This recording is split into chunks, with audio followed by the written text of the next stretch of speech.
Morning mga kapatid. Good first morning. First morning po. everyone. First morning po. Good first morning po, Sir Jerry. Yeah, Happy New Year. First morning po. Ang mga babae dyan, sino ba ang mga babaeng nakalid niyan ngayon? Ayan, so God first morning po mga kapatid. Okay First ka. morning po sa lahat. Yun. Tayo po ay manalangin para sa ating opening prayer. Dakila naming Ama, Diyos na makapangyarihan po kayo sa lahat. Muli po namin sa inyong binabalik, Ama, ang aming papuri at pasasalamat sa panibagong buhay at kalakasan na pinagkaloob niyo po sa bawat sa amin sa oras na ito. Salamat po, Ama, sa inyong biyaya, sa inyong patuloy na pagmamahal na patuloy po naming nararamdaman. Salamat po, Ama, sa lahat ng mga pagsubok na aming nararanasan na dahil dito kami ang bawat sa amin ay nagiging matatag, mas nagiging malapit po sa inyo. Nawa ipatnubayan niyo po kami sa aming God First Morning worship. Nawa ay ang aming papuri ang lagi naming maibalik sa inyo at mai-reflect po namin lagi kayo sa aming mga buhay. Patawad po sa nagawa naming pagkukulang, pagkakasala sa matamis sa pangalan ng aming Panginoong Hesus. Amen. Amen. Amen. At kaganda. Amen. Ayan, so once again, ay God First Morning po mga kapatid. So para po sa ating Bible reading, ito po ay ibabahagi sa atin ni Sister Joanne Canyo. Nandito na po ba si Sister Joanne? Andiyan na, nakita ko Ang siya. chapter ngayon ay chapter 21 ng Leviticus. Ang ganda ng mga babae. Ay, Mami Net. Hello. Nice to see you again. Yung pa ang isang maganda. Wala kang, nakamute ka. Yan. Mahina. Wala kang audio.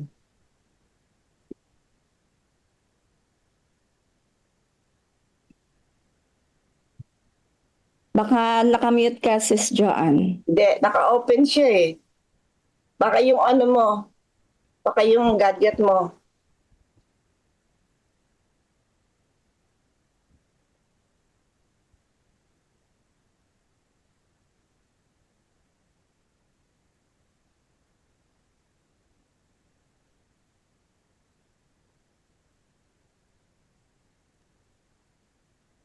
Sana. Hindi ko siya nakikita. Lumabas ka ba? Eh, wala talaga, Joanne. Yes, wala pa rin. Naka-unmute naman siya, ano? Bakit kaya? Saan po kayong church, sis? Sa upig po. Anak po ako ni Elder Ay, Dan. doon, Kuya Dan. Yung pinifigure out nga kita. Nagkita po tayo nung Sabado. Pinifigure out yung mukha mo eh. Maganda ka pala dito sa ano. Sa Mas okay po pala ako sa camera. Joke lang. Okay lang, sige. Asan na Ayan. siya? Pagtulong-tulungan naman natin. Pag po natin si Sister Joanne, siguro po ay babasahin ko na lang po ang Leviticus 21. Eto, rinig ka po ba ako? Ayan. Okay na. Ayan. Okay na. Nag-change, change. Kumbaga sa damit, change outfit, change gadget. Okay po, ayan. God first morning po sa ating lahat mga kapatid. At sana ako po ay malinaw na inyo pong naririnig. Yes.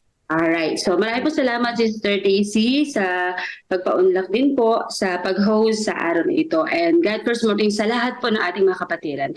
Tayo po ngayon ay nasa Leviticus 21 na po, mga kapatid. Hingan po muna natin ang pasensya ng ating Panginoon sa pagbabasa ng ating banal na kasulatan. Tayo po manalangin. Banal na Diyos na makapangyarihan, marami pong salamat sa buhay at lakas at sa oportunidad na iyong pinagkaloob sa amin. Tulungan kami, Panginoon, na amin pong maunawaan ang nais mong ipabalita sa amin sa pamamagitan ng pagbabasa ng iyong banal na aklat sa aklat ng Leviticus 21. Lahat ng ito ay aming hiling at dalangin sa dakilang pangalan ng aming tagapagligtas na si Kristo Jesus. Amen. Alright po. Tagalog po ang aking babasahin upang sapagkat ito naman ang ating mother tongue. Alright. Levitico 21, tungkol sa mga saserdote. At sinabi ng Panginoon kay Moises, salitain mo sa mga saserdote ng mga anak ni Aaron at sabihin mo sa kanila, sino man ay huwag magpakahawa ng dahil sa patay sa gitna ng kanyang bayan, maliban sa kamag-anak na malapit sa kaniyang ina at sa kaniyang ama, at sa kaniyang anak na lalaki at babae, at sa kaniyang kapatid na lalaki, at sa kaniyang kapatid na dalaga at malapit sa kaniya na walang asawa, ay maaaring magpakahawa sa iya. Yamang puno sa kaniyang bayan ay huwag siyang magpapakahawa na magpapakarumi.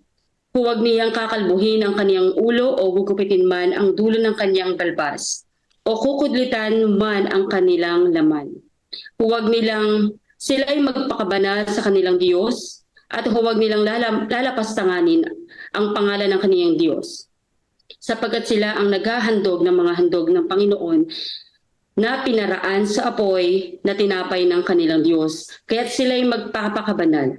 7. Huwag silang makikisama sa mga patutot o lapastangan, ni makikiisaman sa babaeng iniwalay ng kaniyang asawa, sapagkat ang saserdote ay banal sa kaniyang Diyos.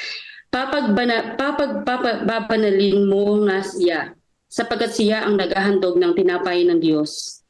Siya ay magiging banal sa Diyos, sapagkat ako'y Panginoon, na pag nagpapaging banal sa inyo ay banal.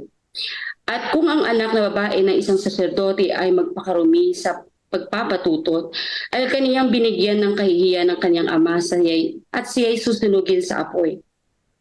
At ang pangulong saserdote sa kanilang magkakapatid na binuhusan ang ulo ng langis na pangpahid at itinalaga upang makapagbihis ng mga banal na bihisan, ay huwag maglulugay ng buhok ng kaniyang ulo, ni huwag hahapakin ang kaniyang mga suot, ni papasok sa kinaroroonan ng bangkay ni numan, ni magpapakahawa dahil sa kaniyang ama o kaniyang ina, ni lalabas sa sanktuaryo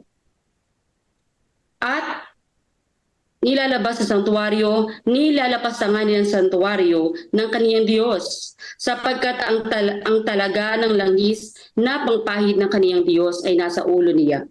Ako ang Panginoon. At siya ay mag-aasawa ng isang dalagang malinis sa bao o inihiwalay sa lamas o patutot, ay huwag siyang mag-aasawa, kundi isang dalagang malinis sa kaniyang sariling bayan. Mag-aasawa siya. At huwag niyang dudumhan ang kanyang mga binhi sa gitna ng kanyang bayan, sapagkat ako ang Panginoon na nagiging banal sa kaniya. Diretsin ko, Sister Neta, no? Tama po? Hanggang dulo. Yes.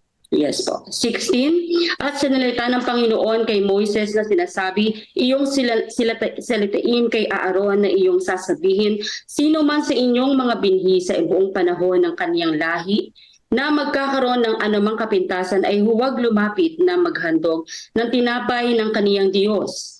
Sapagkat sino mang magkakaroon ng kapintasan ay huwag lalapit maging ang mataong bulag o pilay o magkaroon ng ilong na unggot o ang mayroong kuntil o ang taong magkaroon ng paang pilay o bali o kaniyang kamay na bali o taong kuba o unano o magkaroon ng kapintasan sa kaniyang mga bata o galisin o langibin o luslusin. Walang tao sa binhi ni Aaron, saserdote, na magkakaroon ng kapintasan nilalapit upang magharap ng mga handog sa Panginoon na pinaraan sa apoy. Siya'y may kapintasan, si huwag lalapit na magharap ng tinapay sa kaniyang Diyos.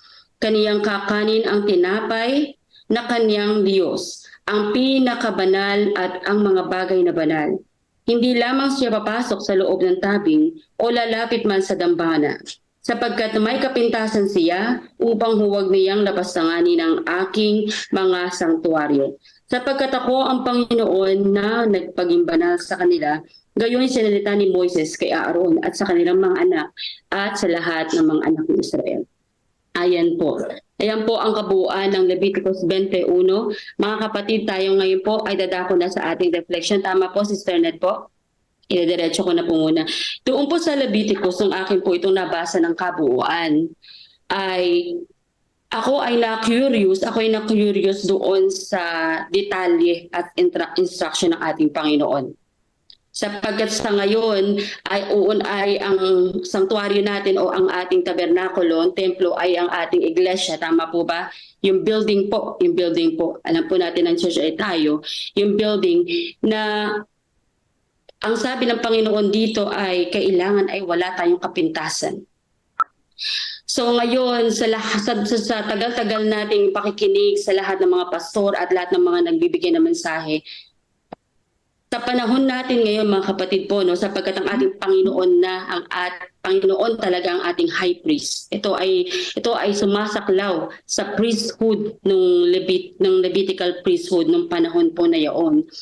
Ay noong panahon pala ay kailangan ay tayo ay walang kapintasan yung mga Levitiko, yung mga priest, lalo't higit yung high priest.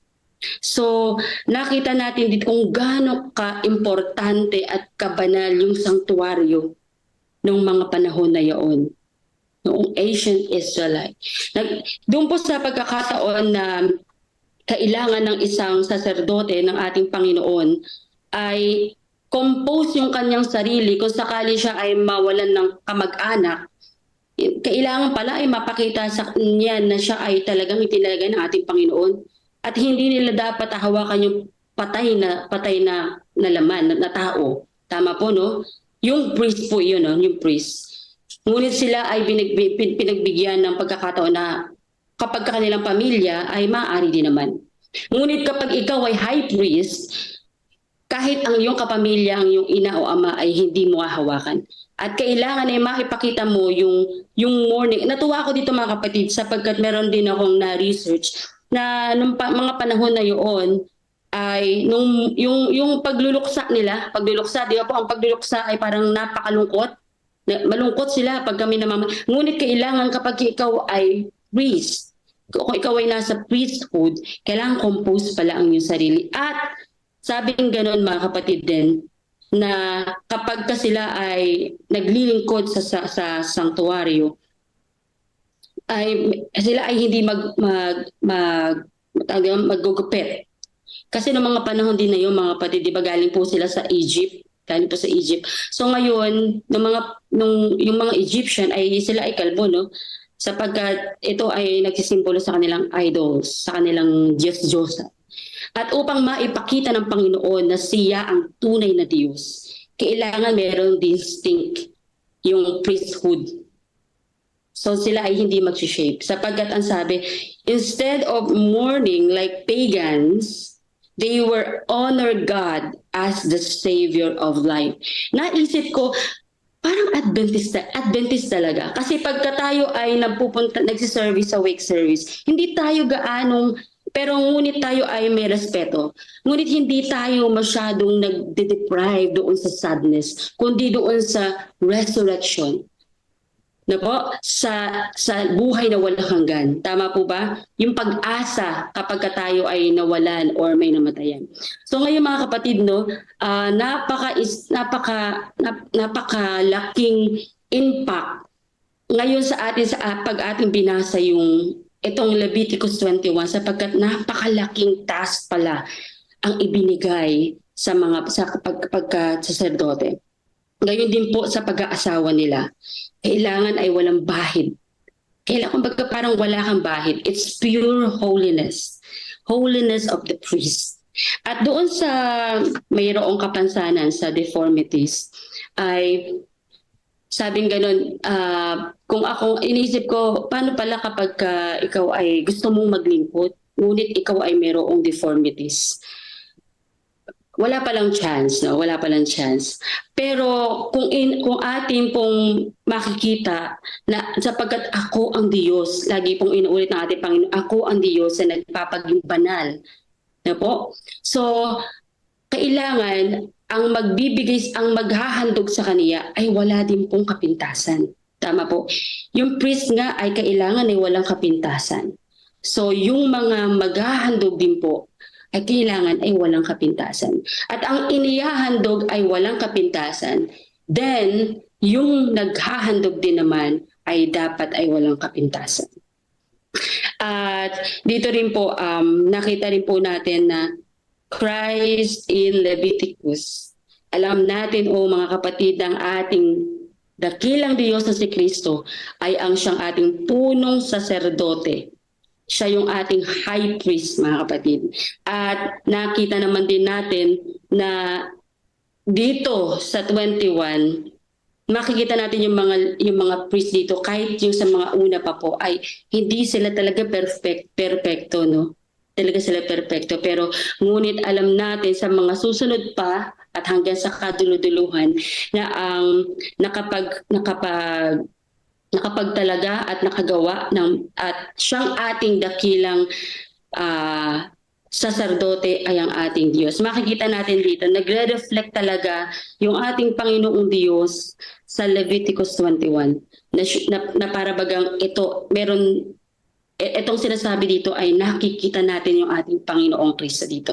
At sa ating life application, mga kapatid, though hindi na tayo katulad nito sa Leviticus 21, mga kapatid, ngunit ako ay nagkaroon ng parang parang na-revive ako na para bagang kahit na pag ako'y pumupunta sa iglesia, kailangan ay alisin ko na yung galit ko or inis ko o problema ko. Na po, kasi tayo ay pupunta sa ating Panginoon na dapat tayo ay hanggat maaari ay wala tayong kapintasan o tayo ay aalisin po natin iyon. Sikapin, para bagang sikapin natin, mga kapatid, na kung tayo ay lalapit kay Kristo, alam naman natin na tinatanggap na naman lahat ng makasalanan. Ngunit tayo rin po ay magsumikap na tayo ay lumapit sa Panginoong Hesukristo na mayroong pagpapagal na nais natin na tayo ay lumapit sa Kanya na katanggap-tanggap. No po, mga kapatid. So, hindi ko na po masyadong pahabain sapagkat bigyan natin po ng pagkakataon ng iba pa po na mayroon pang mga mas magagandang refleksyon sa ating nabasa. Marami pong salamat, Sister Daisy. Ayan, thank you, Amen. Joanne. Amen. Bigyan po natin ng chance yung iba para po sa reflection. Sino pa po ang... May si Pastor Jerry dyan. May chat. Basahin mo. Ayan, so babasahin ko po ang sabi ni Pastor Jerry. Pagbubulay-bulay sa Biblia, ayon po sa Leviticus 21. Itinuturo ng Leviticus 21 ang sino mang lalapit sa Diyos para sa iba ay dapat maging banal at walang kapintasan. Ang lahat ng ito ay tumuturo kay Hesukristo, ang ating ganap, banal, walang dungis at walang hanggang kataas-taasang pari. Sa kanya ang lahat ng kahilingan para sa isang pari na tagapagmana ay natupad. Siya ay walang kasalanan, ayon po sa Hebreo 4:15. Ayan, parehas po kami ng inopen kanina. Nag-alay ng kanyang sarili, hindi hayop. Hebreo 9:26. Kaya niyang ganap na iligtas ang mga lumalapit sa Diyos sa pamamagitan niya. Hebreo 7:25. Kaya tayo ay inaanyayahan, kaya huwag tayong mag-atubiling lumapit sa trono ng maawaing Diyos para matanggap natin ang awa at biyayang makakatulong sa atin sa panahon ng pangangailangan. Hebreo 4:16. Amen. So napakaganda po ng sinabi ni Pastor dito. Tunay po talaga na ang ating Panginoon ay napakabuti, di ba? Hindi na natin kailangan talaga na magsakripisyo, na maghandog, gaya po ng dati. Yung tayo lang yung sa sarili natin, ang dadalhin natin sa harap ng Panginoon. Magpapakumbaba tayo, magpapakahinood tayo sa ating Panginoon. Iyon yung gusto ng ating Panginoon, yung walang pagmamataas sa ating puso, walang pagmamataas sa ating mga sarili. Kasi Jesus is the only high priest who truly never had a blemish. Di ba ba? So yung ating mga kapintasan na yon ay maihahalin tulad natin mga kapatid sa ating mga kasalanan na lahat tayo ay merong kani-kaniyang kasalanan na nagagawa. Pero iyon ay once na idulog natin sa ating Panginoon, tayo ay kanyang lilinisin. Ayan, sino pa po? Ito, Pastor Ernie, meron din dyan.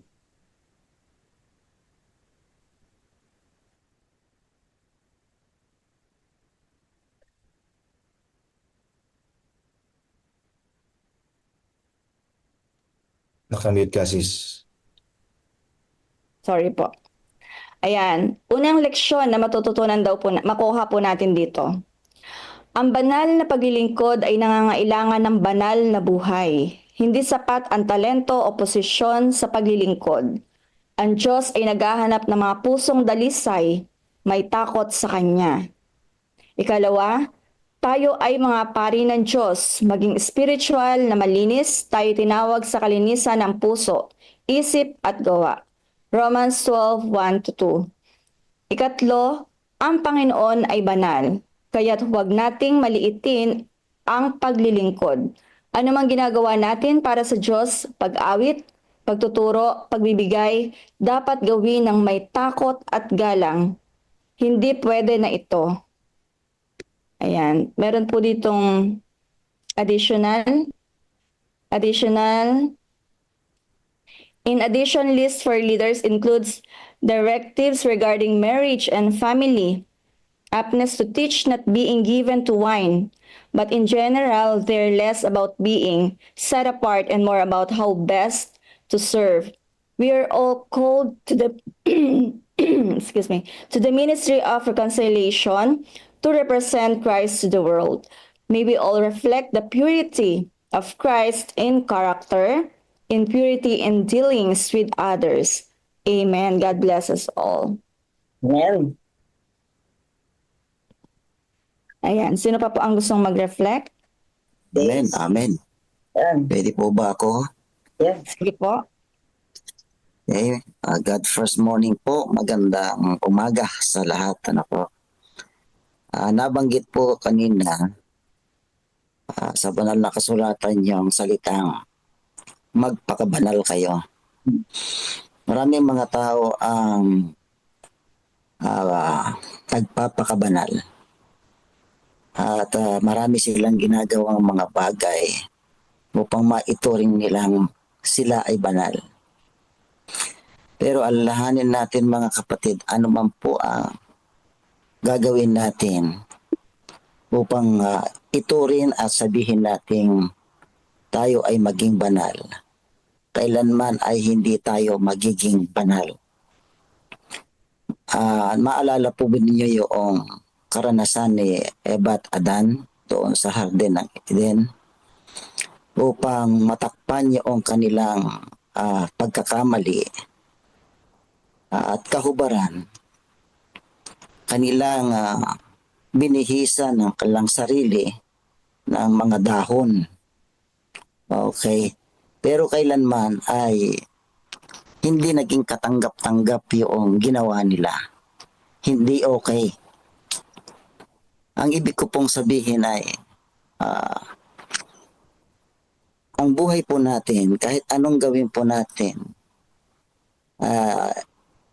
nagawing banal ang ating sarili, kailanman hindi tayo magiging banal. Kaya nga, sinabi rin sa banal na kasulatan kanina, nang sabi ng Panginoon, sapagkat ako ay banal na Diyos. Ang Diyos ay banal. Ibig sabihin mga kapatid, it is the Lord who makes us righteous. When we learn to give ourselves to God, siya yung proseso sa buhay natin upang tayo ay maging banal. Hindi kailanman magiging banal tayo sa paningin ng Diyos na hindi ang Diyos ang gumagawa. Kaya nga, maski ang mga Eskriba at Parisiyo ay gumagawa sila ng mga bagay upang sila ay maging righteous. Ang tawag po doon ay self-righteousness. So, ang tunay na kabanalan ay nagmumula sa ating pong Panginoon.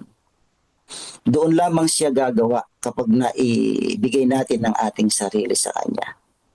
Kaya nga yung sabihing magpakabanal kayo ay nangungusap ito ng isang pagpapasakop at pagtitiwala sa ating Panginoon. Hindi dahil sa ating pong sariling mga gawa, hindi dahil sa ating sariling mga kilos, kundi noong sabihing magpakabanal kayo ay nagbibigay ito ng kaisipang isinusuko natin ang ating sarili sa ating Panginoon. At ang Panginoon naman ang proproseso ng kabanalan sa buhay natin upang tayo ay maging banal at kaakit-akit o kay katanggap-tanggap sa ating Panginoon. So ito po yung pinakamagandang bahagi na maaari po nating magawa kaya bilang mga mananampalataya. Ang isuko ng lubusan ang buhay po natin sa ating Panginoon upang ang maging resulta nito kapag tayo ay prinoseso ng ating Panginoon sa kabanalan, lahat ng ating gagawin, lahat ng ating paglilingkod ay nagiging karapat-dapat sa harapan ng ating Panginoon. Lahat ng ating pong uri ng pamumuhay sa bawat sandali, nagiging karapat-dapat sa harapan ng ating Panginoon.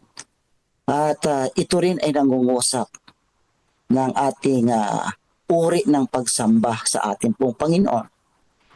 Sapagkat ang sabi nga sa aklat ng Korinto, anuman ang ating ginagawa ay gawin natin sa ikaluluwalhati sa ating Panginoon. Kasi nga, naproseso na tayo ng kabanalan ng ating Panginoon na iuukol na natin sa Kanya yung pinakamataas nating pagsamba, okay? Na punong-puno ng kabanalan ng Panginoon sa buhay natin. So yun lang po marahil ang aking simpleng reflection sa ating pong readings ngayong umaga. God bless po. Ayan. So, thank you po. Thank you po. Sino pa po ang gustong mag-reflect sa ating napakinggan na Leviticus chapter Amen.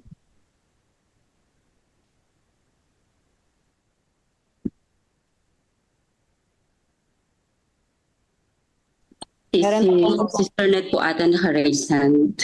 Ayan. Mami Net. Yan.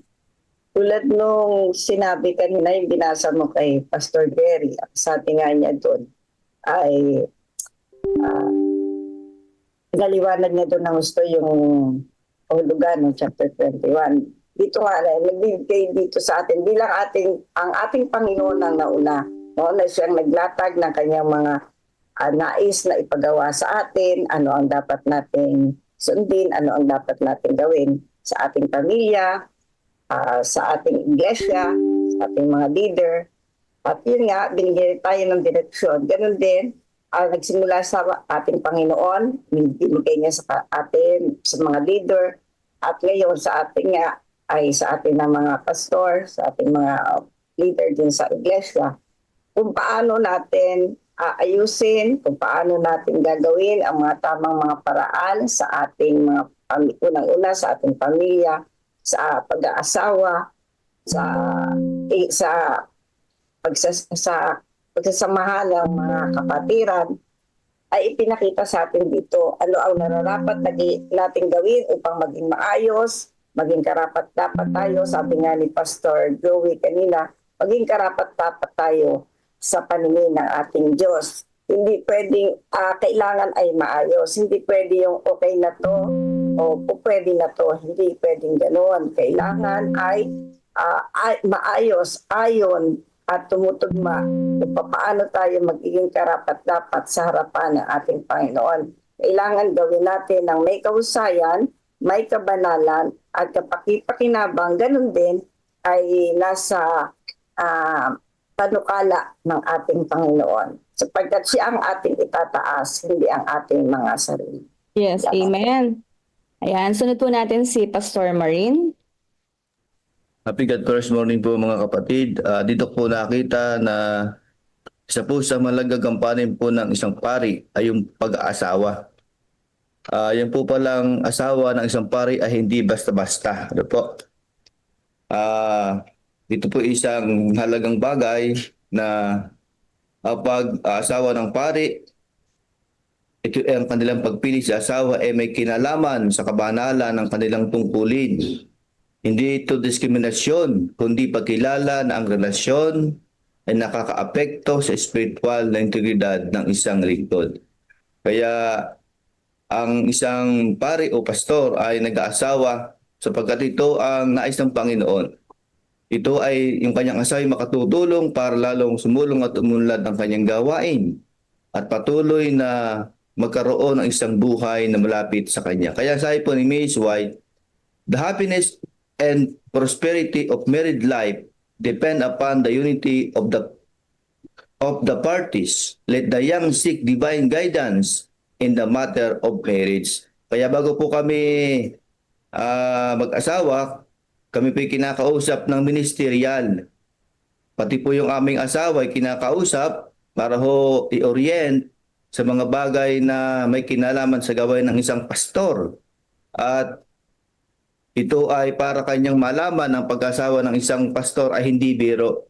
Ito isang banal na bagay sa ating Panginoon. Ito'y pagkatawag din sa kanya bilang asawa ng pastor o isang pari. Kaya ang pag-asawa po sa mga manggagawa ay hindi po basta-basta. Ito'y napakahalaga sa misyon ng ating Panginoon. Amen. Amen. Ayan, so may nais pa po na magbigay ng reflection.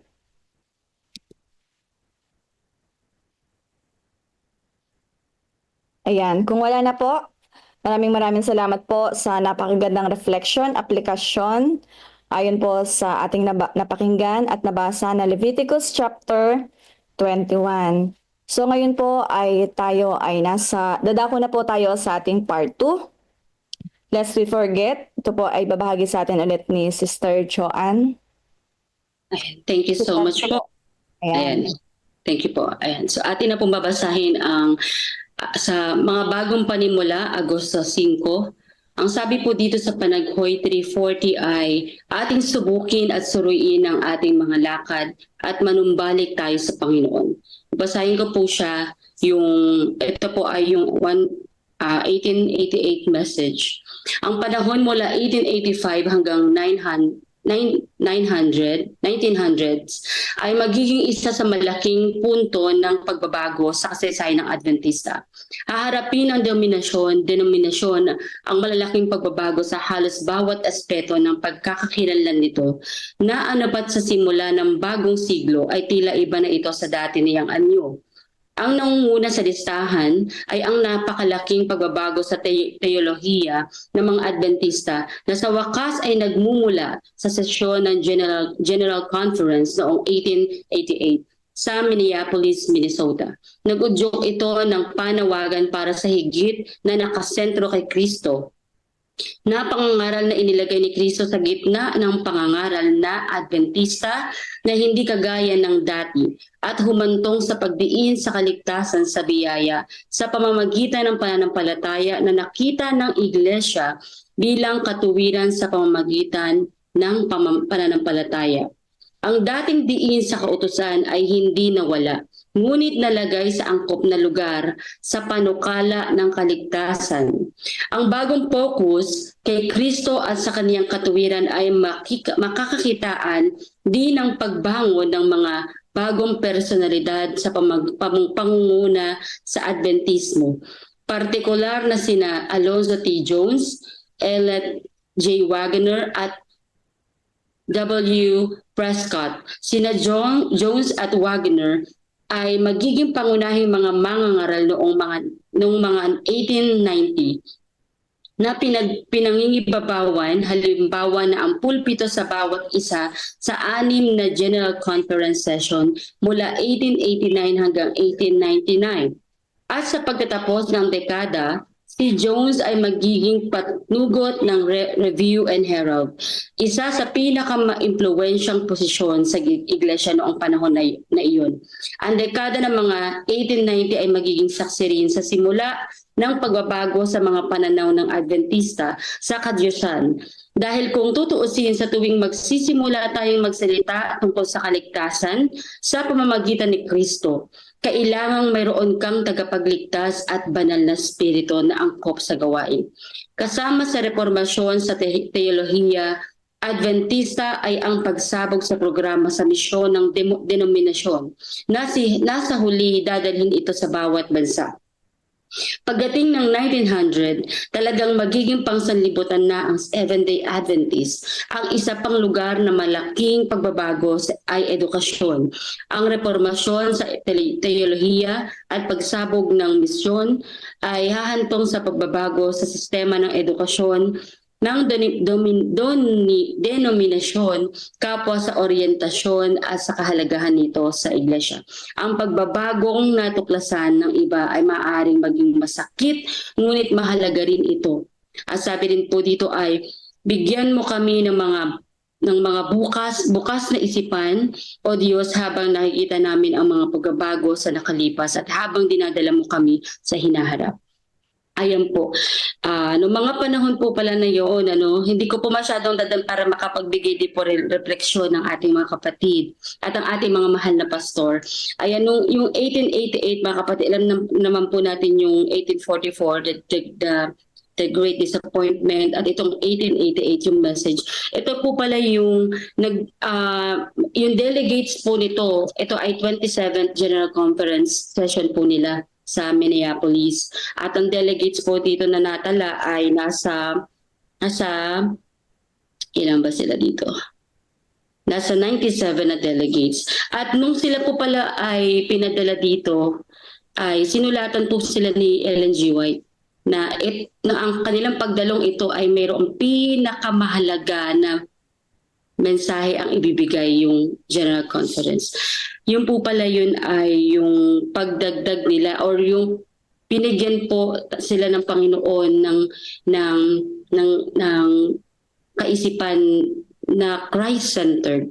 Kasi po noon po pala ay puro kautusan, papaano magpapaganda, puro ganun lang po. No? So ngayon po yung mensahe na ito, noong 1888, yung kanila pong sesyon sa General Conference ay sumasaklaw na sa Christ-centered at yung sa Three Angels message. So katulad nga po nito mga kapatid, na kapag may mga bago talaga, may mga bago na kailangan na baguhin para sa ikabubuti, minsan talaga ay pag tayo hindi sanay at nakasanayan natin yung mga bagay, ngayon po sa atin, sa life up sa atin po ngayon, ay minsan talaga ay nagkakaroon din ng oposisyon yung sa iba. At nabanggit nga rin po nung ako yung nag-aral, pinag-aralan ko po yung itong, paumanhin po sa aking alala. Ay sabi nga po ni Ellen G. White ay ito yung pinakamalungkot na nangyari sa kanila sapagkat siguro ng mga panahon na yaon ay hindi lahat ay umagri doon sa lahat ng kanilang natakel. Pero mga kapatid, dito po sa part po na ito sa atin naman ay pagka mayroong mga pagbago sa ikabubuti at talagang inililid tayo sa Panginoon sa pinakamamabuti upang ating maibahagi ang ang banal na at ang mabuting balita. Minsan talaga pagka ay meron talagang positive and negative yung kaisipan ng mga kapatiran o yung mga tao na kapalibot sa atin. Ngunit ang sabi nga po dito sabi nga po sa panaghoy ay ating subukin at suriin ang ating mga lakad at manumbalik sa Panginoon. At meron din po dito na prayer na bigyan mo kami ng bukas na kaisipan. So kailangan ay openness po. Ngunit meron din naman po tayo mga kapatid na discernment. Hindi lahat ng pagbabago ay nakabubuti rin naman. Tama po, no? Kaya nga po nung sinabi kanina, kailangan ito tayo ay banal. Tayo po ay banal. So, Ah, okay, at 4:37 na po. Okay. Thank you so much po sa time.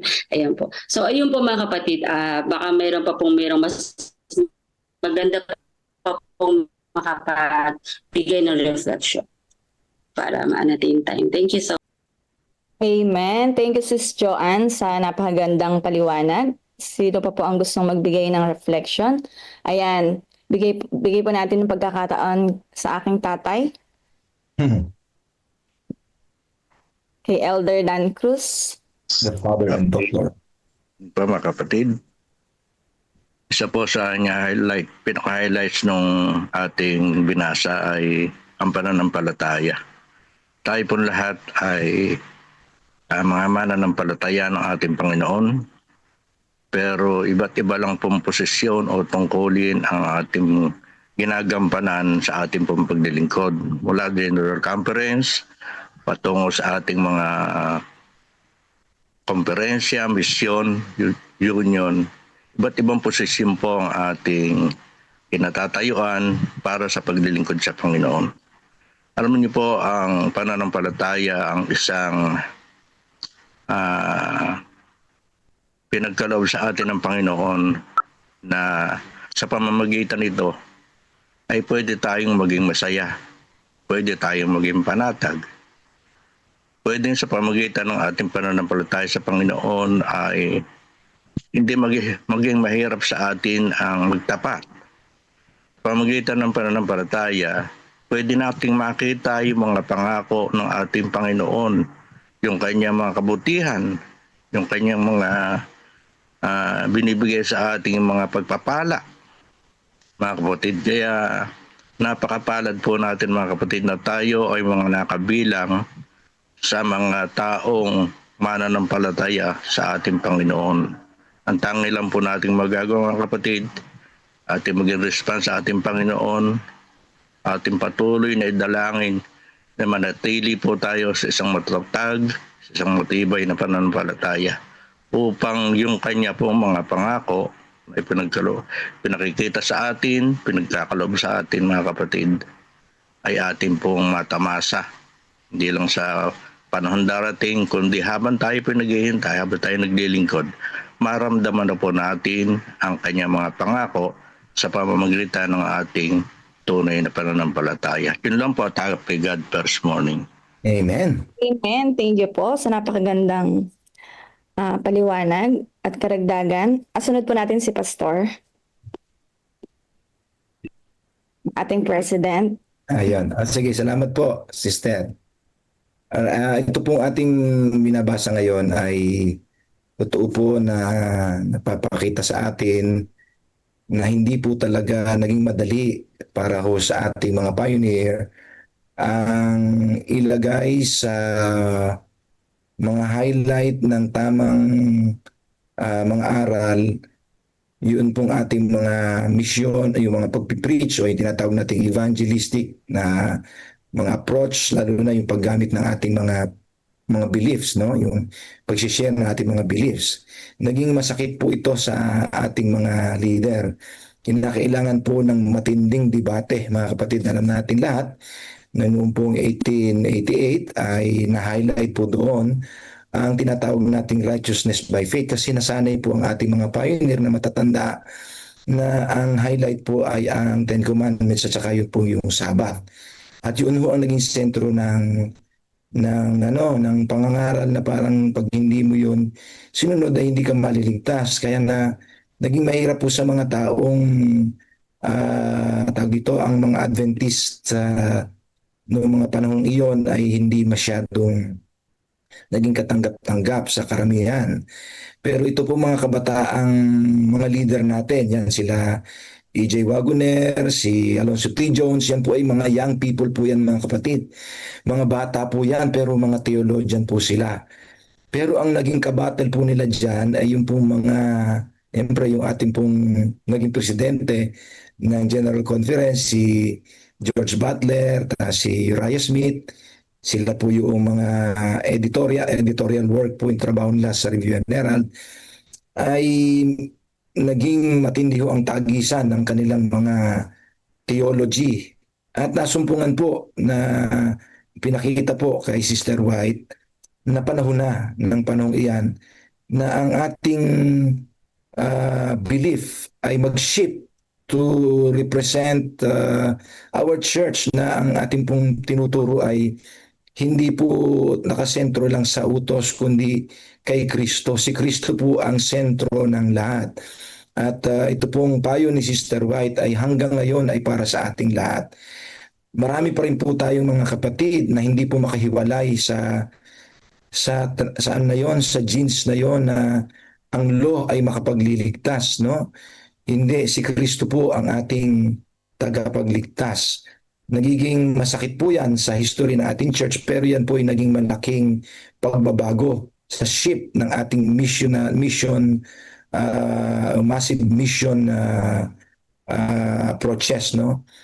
Kaya nga mga kapatid, ay maliwanag dito sa ating binasa na dumaan man sa matinding period na ito ng leadership issues in terms of fundamental beliefs, yung ating mga leader, humantong po tayo sa ganitong katatag na iglesia na malaya natin nadidiscuss lahat sa General Conference ang mga bagay na makapagbabago sa direksyon ng ating iglesia tungo sa isang napakagandang panukala na galing sa Diyos. Lalo't higit na ang mga tao ay naghihintay ng tunay na mensaheng dapat nilang marinig. Walang iba kundi ang i-highlight si Kristo sa lahat ng ating turo. Yes, ang 28 fundamental beliefs ay napaka-importante po sa atin yan. Pero kung hindi ho makikita natin si Kristo sa mga yan, mabibigo po tayo na ma-attain ang kaligtasan. Papaano natin maililigtas ang ating sarili kung marunong nga tayo, hindi naman natin kilala ang ating pong tagapagligtas na nagbigay ng turo.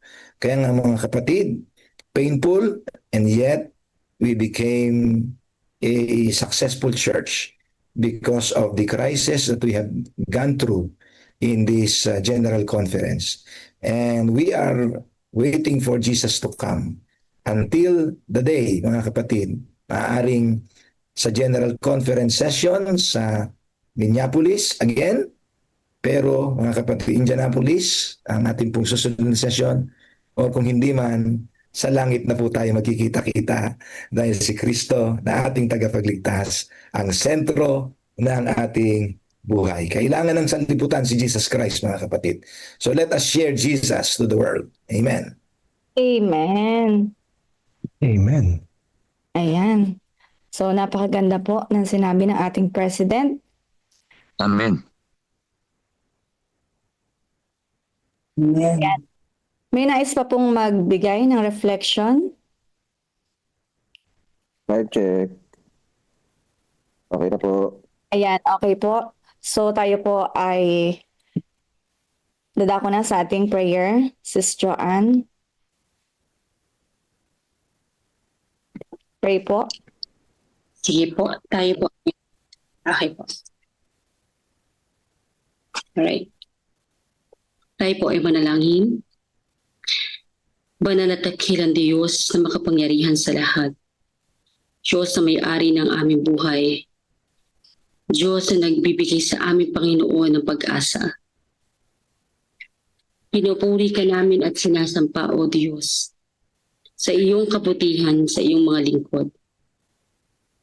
Lalo't higit, O Panginoon, sa iyong mga leaders, sa iyong mga servants, Lord. Maraming salamat sa pagtanggap, Panginoon, at oportunidad na iyong pinagkakaloob sa bawat isa sa amin. Hari nawa, O Diyos, inyo po kaming patawarin sa lahat ng aming mga pagkakasala at pagkukulang.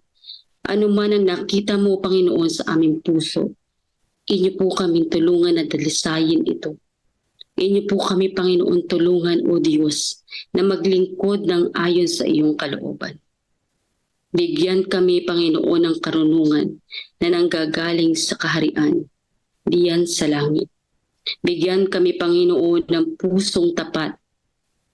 At gayon din, O Diyos, bigyan din po ang aming kalusugan ng aming katawan ng kalakasan upang sa gayong, Panginoon, ito ay magamit namin sa paglilingkod at sa pagbabahagi, O Diyos, ng mabuting balita. O dakilang Diyos, kami po ay lubos na humihingi ng tulong sapagkat hindi namin kaya, Panginoon. Kami, Panginoon, ay lamang sumasandal sa iyong kapangyarihan at sa iyong kabutihan.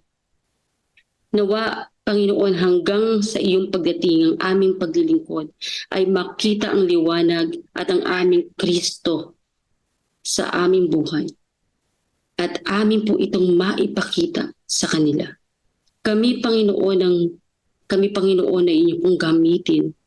At kami, Panginoon, din naman ay maging pagpapala sa lahat ng aming nakakasalamuha. Makita nila, Panginoon, ang iyong pag-ibig at kapayapaan sa amin. At tulungan ang bawat isa, especially, Panginoon, ang Seventh-day Adventist at ang iba pang mga mananampalataya na kami ay magpasakop at gawin ang tama. Amin pong i-embrace, Panginoon, ang iyong kalooban. Aming ikaw alalahanin, O Diyos, sa bawat segundo ng aming buhay. Tulungan kami, Panginoon, sa lahat ng bagay na aming pong ginagawa. Sapagkat kami ay iyong lingkod at kami, Panginoon, ay nais maglingkod sa iyo. Kung kaya, Ama, narito, inilalapit namin ang aming mga sarili. Inyo po kami tulungan at ilayo sa anumang kapahamakan at anumang gawa na masamang tao at nilalang. Anumang sakit, Panginoon. Kundi, O Diyos, ang aming tatanggapin din naman ay ang iyong paglilingap, ang iyong biyaya at ang iyong pag-ibig at kapayapaan. At kami umaasa, O Diyos, na ito rin ay amin pong maibabahagi sa pamamagitan ng biyaya at amin pong itong hinihiling at dinadalangin alang-alang sa dakilang pangalan ng aming Diyos na makapangyarihan na siyang magliligtas at nagligtas sa amin na si Kristo Jesus at sa pakikisama ng Santong Espiritu. Amen. Amen. Amen. Ayan, sunod na po natin ang video presentation ng ating church history.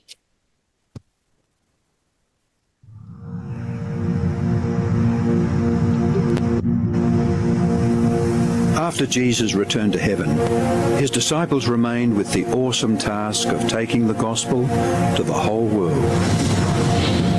Filled with the Holy Spirit, these men and women proclaimed the message they had received with boldness and power, reaching out to all corners of the then known world. But it was not without great opposition, first from the Jews, then from the Roman state. Many Christians were faithful to the point of death, suffering torture and humiliation from cheering onlookers at the Circus Maximus and Colosseum in Rome and throughout the empire. However, the blood of the martyrs only paved the way for the further spread of the gospel. After years of persecution by the Roman emperors, one of them, Constantine, professed conversion to Christianity in 312 AD. Now Christianity became popular, but it resulted in many pagan practices and symbols entering the church, particularly in Rome. The Bishop of Rome assumed more and more power and authority and began to oppose and oppress all who recognized Jesus alone as the head of the church and who accepted the Bible alone as the supreme authority. To escape this increasing persecution, God's true people withdrew to the wilderness areas of Europe. In northern Italy, the Waldenses took refuge in the mountains. While many were slain, the light continued to shine in the darkness. God was still in control, and he began to raise up men like Wycliffe, Huss, Tyndale, Luther, Calvin and Zwingli to stand for his truth. They stood for the Bible alone, faith alone, and Christ alone. In 1798, in fulfillment of Bible prophecy in the book of Daniel, the religious and political supremacy of the Roman Church was temporarily reduced when General Berthier removed Pope Pius VI from his throne. Consequently, in the decades that followed, there arose a great awakening of interest in the prophecies of Daniel, and many were convinced Jesus was soon to return. In In the United States, the Baptist preacher William Miller was joined by hundreds of other preachers in their expectation of the return of Jesus in 1844. However, when Christ did not return in 1844, further Bible study led a small group to discover that Christ's ministry in the heavenly sanctuary was an explanation for their great disappointment. They discovered that the Bible taught that the seventh day was the Sabbath that Jesus had set aside for his people. Slowly they came to understand that their mission was to preach the three angels' messages of Revelation 14. Their goal as Seventh-day Adventists was to preach with power the everlasting gospel and to prepare the world for Christ's return.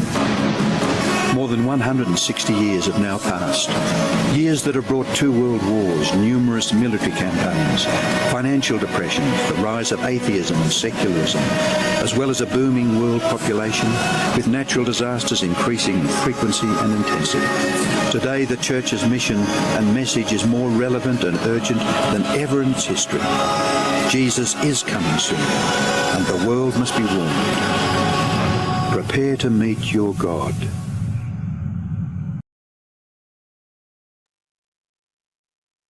Ayan. Thank you po. Sunod po natin ang part 3 na po tayo, COP testimony. Yes. Ayan. God first morning. At first So, morning. okay. First morning, Pastor. Yung po mga church po natin ay ginagayak pala yung mga data. So meron po tayo testimony.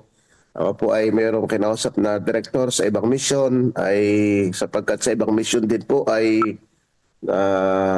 pinopromote, itinuturo ang combined offering plan. At sa atin pong meron po tayong kasama galing sa ibang mission na dalawa na magbibigay sa atin ng testimony mula po sa MPM.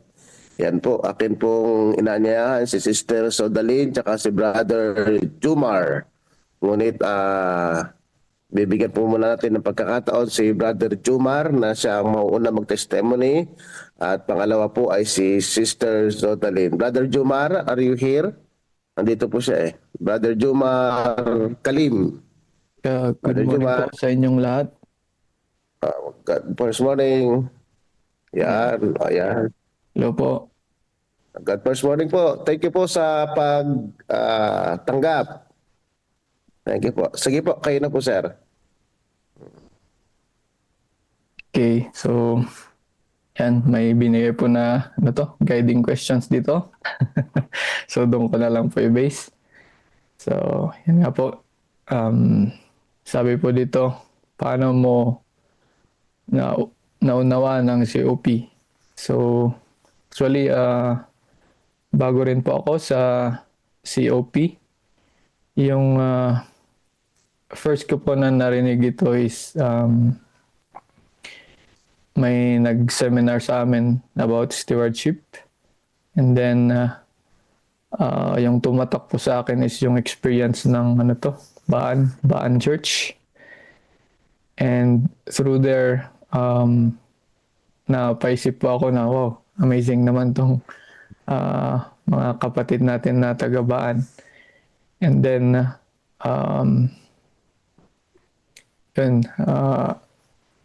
yung mga pastors, pinagsasabi rin sa church. So, doon ko po nalaman at naunawaan kung ano yung COP. So, yung impact po nito sa akin is sa aking spiritual journey. Well, di ko lang po sinasabi na straight na pataas. Parang alon din po na pataas, pababa. Pero nung nasimulan ko po yung itong COP is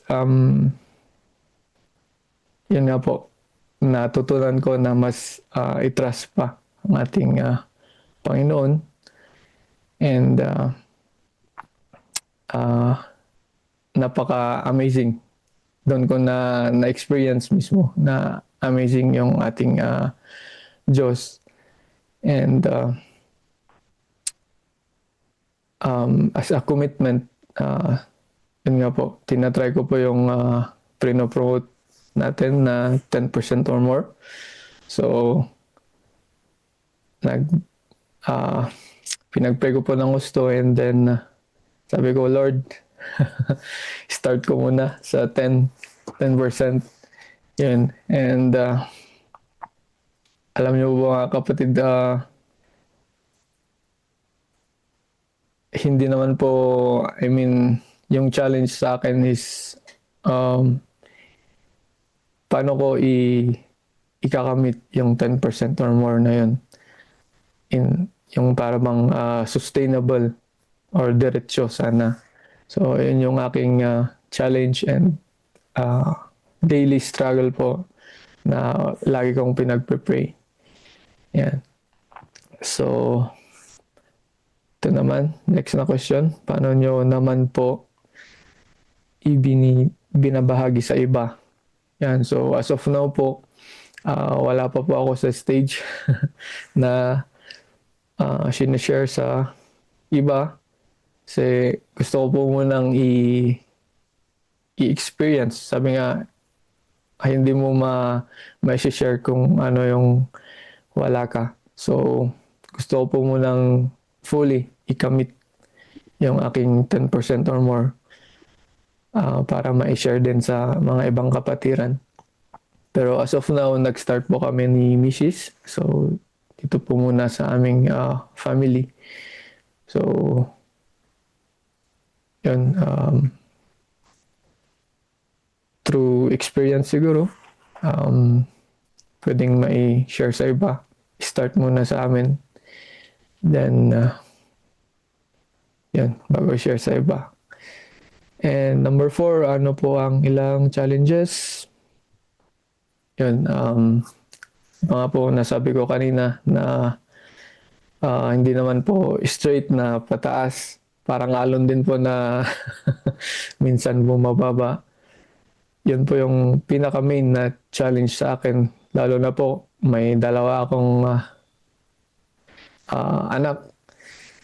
Tapos, 4 po kami sa aming family. And may mga times na nakuhugot yung aking offering. So, I'm praying po na sana diretso. And I believe na through Christ naman po is ma-overcome din po yung mga ganun na struggle. And yung isang na-observe ko rin po is simula nung nag-practice po ako nung COP, parang mas magaan sa loob. Mas nakita ko talaga yung blessing ng Panginoon. And parang mas madali nang mag-let go of things, mga ganun na aspeto ng buhay ng isang Christian. So, yeah. Yun lang po ang aking ma-share. So, thank you sa opportunity po na binigay ninyo. Thank you po, Brother Jomar. Thank you, Brother Jomar. Next po natin si Sister Zodaline Edeg. Good morning Nandito po siya. Good morning, Sister. Ayan, hello po. Ayan. Good morning. Good morning from Baguio. Ang lamig po dito. At I am Zodaline and kagagraduate ko lang ng BSI at ang journey ko sa pag-practice ng COP parang last year lang po na na-start ko siya. Tapos, bale, may background na noon. Pero alam mo po yung parang usaping adult yan. Kung parang pinag-uusapan nilang ganyan, naririnig mo lang tapos basta familiar, kung baga ganun lang sa utak ng isang bata ba. Pero naunawaan ko po siya fully sa mga promotions ni Pastor Jimwell sa isang church na pinuntahan namin na all youth kami nun. Tapos na bigyang diin. Tapos doon ko naunawaan na okay, ganun. Yung deeper reasons na kung bakit may COP, ganun po. And sa naging impact naman niya in my spiritual journey, siguro naging mas intentional ako sa finances ko. Hindi naging mahirap mag-manage ng pera, siguro kasi we naturally observe it from our parents na kung gaano yung value ng pagtitipid, mga ganyan, pagbabudget. Pero siguro mas naging intentional na nakakatulong pala yun kung inuuna mo ng asikasuhin yung pagbalik mo sa mga blessings ni Lord.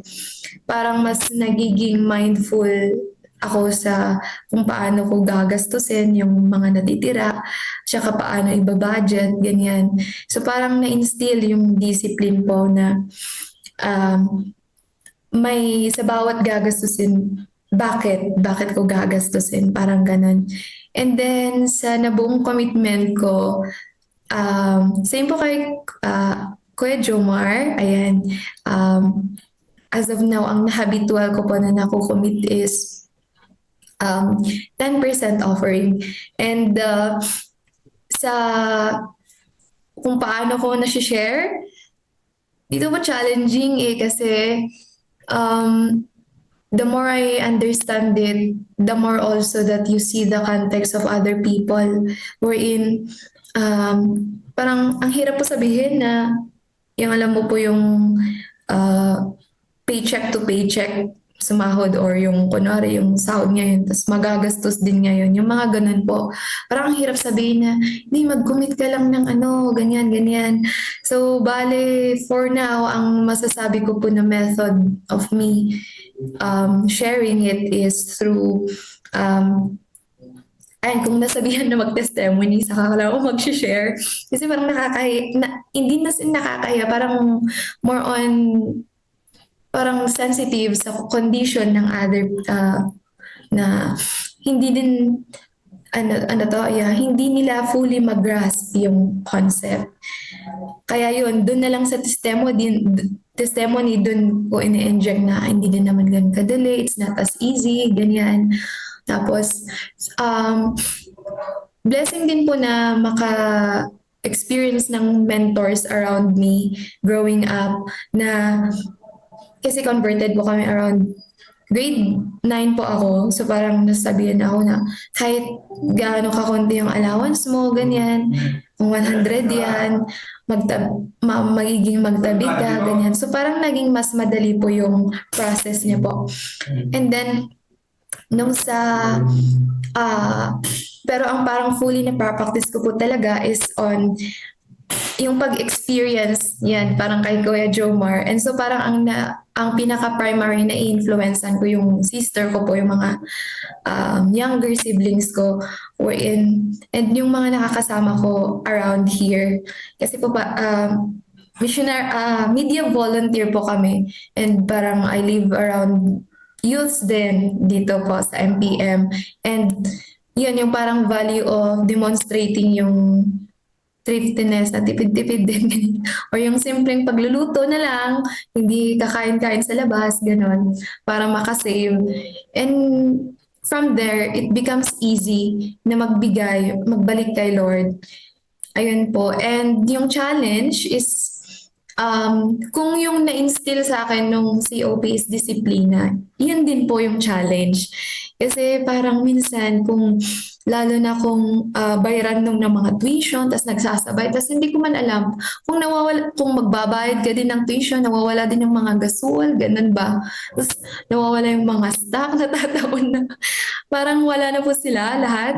So parang natitempt ka na kung bawasan ko kaya yung yung offering ko. May mga ganun po na kaisipan nun. Pero ganun pala pag ginagawa mo na ng paulit-ulit, it becomes part of your life.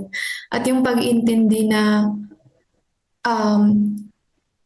kung ganito na mag-provide si Lord, parang never ko pa na-experience mawalan.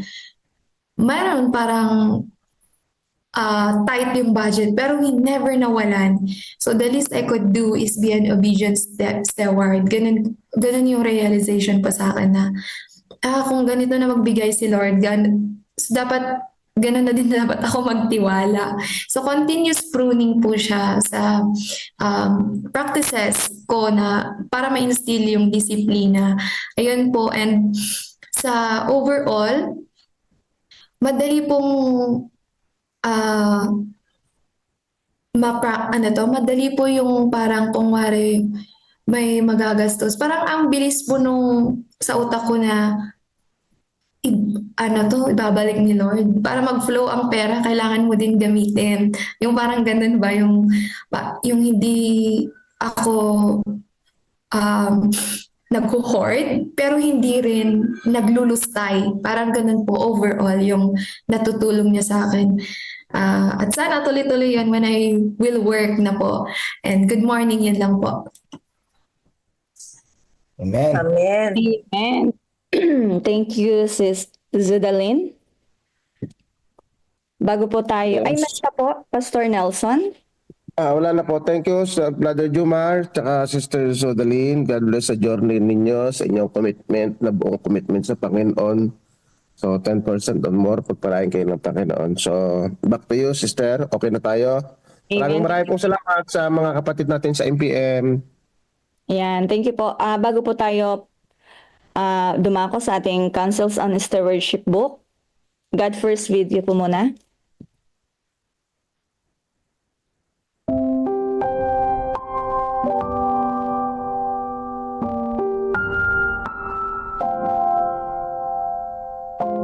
Naantala ang Pastor, June 7.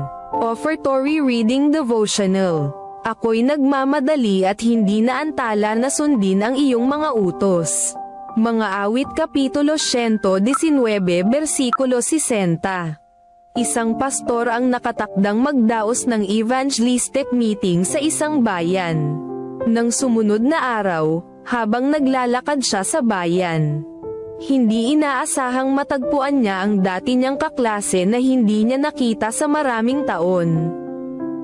Sila ay parehong natutuwa na muli silang nagkita pagkatapos ng matagal na panahon.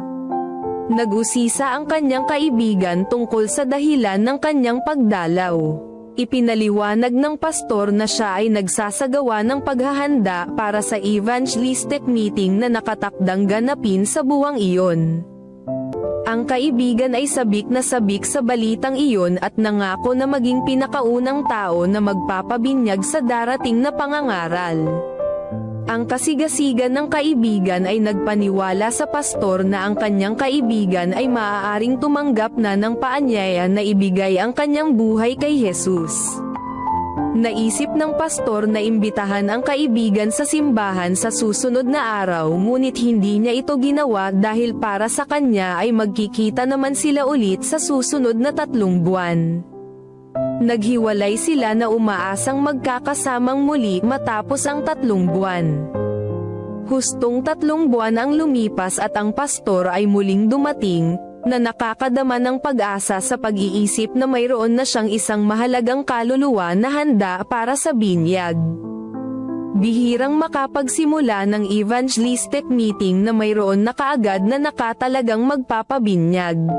Ipinagpalagay ito ng pastor bilang isang magandang sinyales ng isang masaganang pag-aani. Tiyak na magkakaroon ng maraming conversion pagkatapos ng 3 linggo. Nang umaga ng unang araw ng pagpupulong, ang pastor ng distrito at ang tagapagsalita ay nagtungo sa lugar ng pagpupulungan. Sa kanilang pagdating ay napansin ng tagapagsalita ang isang tolda na nakatayo malapit sa lugar ng pagpupulungan. Inakala ng tagapagsalita na ito ay isang burol kaya itinanong niya sa pastor kung sino ang namatay. Ibinahagi ng pastor ng distrito ang pangalan ng namatay. Iyon ay ang kaibigan ng tagapagsalita na nangakong magpapabinyag sana sa pagpupulong na iyon. Ang tagapagsalita ay nalungkot ng gayon na lamang. Pinagsisihan niya na ipinagpaliban niya ang pag-aanyaya sa kanyang kaibigan na tanggapin si Jesus. Panawagan: maaari rin nating maipagpaliban ang pag-abot sa maraming tao. Kaya't magkaloob na tayo ngayon habang mayroon pa tayong pagkakataong ipahayag ang mabuting balita ng Diyos. Bukas, ang ilan sa mga taong maaari sana nating maabot ay maaaring hindi na natin maabot ng kanyang awa. Sa pagbabalik natin ng ating mga ikapo at mga pangakong handog ay ilagay natin sa huli ang ating mga hangarin at unahin ang Diyos.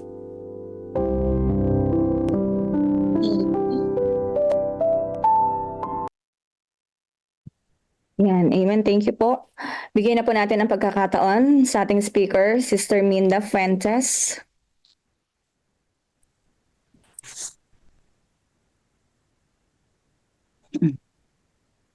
Good first morning po, Sister Minda. Hello po. Good morning Good first po. morning. Happy good first morning po sa lahat.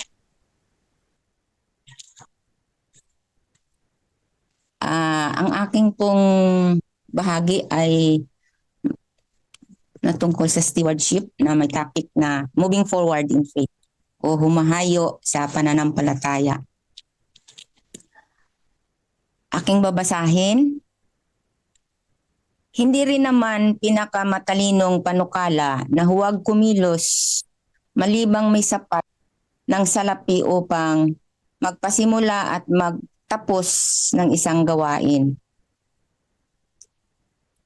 Sa pagpalaganap ng gawain, hindi laging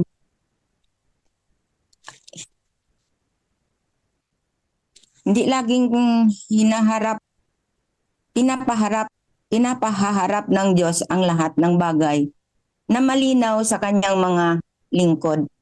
Minsan ay sinusubok niya ang kanyang bayan na sila ay sumulong sa pananampalataya. Madalas ay inihahatid niya sila sa mga kagipitan at inuutosang magpatuloy na halos mababasa na ang kanilang mga paa sa mga tubig ng dagat na pula. Sa ganitong pagkakataon, ang dalangin ng kanyang mga anak na taimtim sa pananampalataya ay nakararating sa kanya at binubuksan niya ang daan sa kanila at dinadala sila sa isang panatag at maluwag na dako. Nais ng Diyos sa ating kapanahunan na madama ang kanyang bayan na kung paanong gumawa siya sa panahon ng Israel sa pagtakas nito sa Ehipto, ay gagawa rin siya ngayon. Kinakailangang magkaroon tayo ng